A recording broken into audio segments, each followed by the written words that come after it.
खरं म्हणजे संजय राऊत यांनी देवेंद्रची टीका करावी हाच मोठा विनोद. ज्यांचे संपूर्ण आयुष्य उद्धव ठाकरेंवरती छत्री धरण्यात गेलं, त्यांनी दुसऱ्यांच्या डोक्यावर कुठली छत्र कामं आहे याच्याबद्दल उठाठेव करून खरं म्हणजे महाराष्ट्राच्या विकासासाठी, समृद्धीसाठी देवेंद्रजींनी प्रयत्न केले. चांद्यापासून बांद्यापर्यंत सर्वांना न्याय मिळण्यासाठी प्रयत्न केले. आणि दुसरीकडे केवळ फेसबुकवरती भाषणं करणारे उद्धव ठाकरे खलनायक ठरवायचे, तर फेसबुकवर फक्त भाषण करणारे उद्धव ठाकरे हेच खरे खलनायक. आणि तुम्ही आरोप कोणावर करताय? खरं म्हणजे स्वतः राजकीय भूमिकेसाठी तुरुंगात गेलो असा आज तुम्ही पत्रकार परिषदेत आणलात संजय राऊतजी.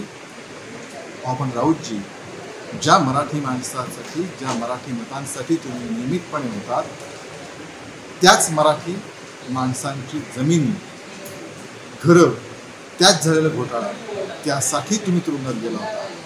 त्यामुळे पावसाळ्यात बेडकं जशी डराडरा करत असतात, तसं तुम्ही खोटा नॅरेटिव्ह पसरवण्याचा प्रयत्न करू नका.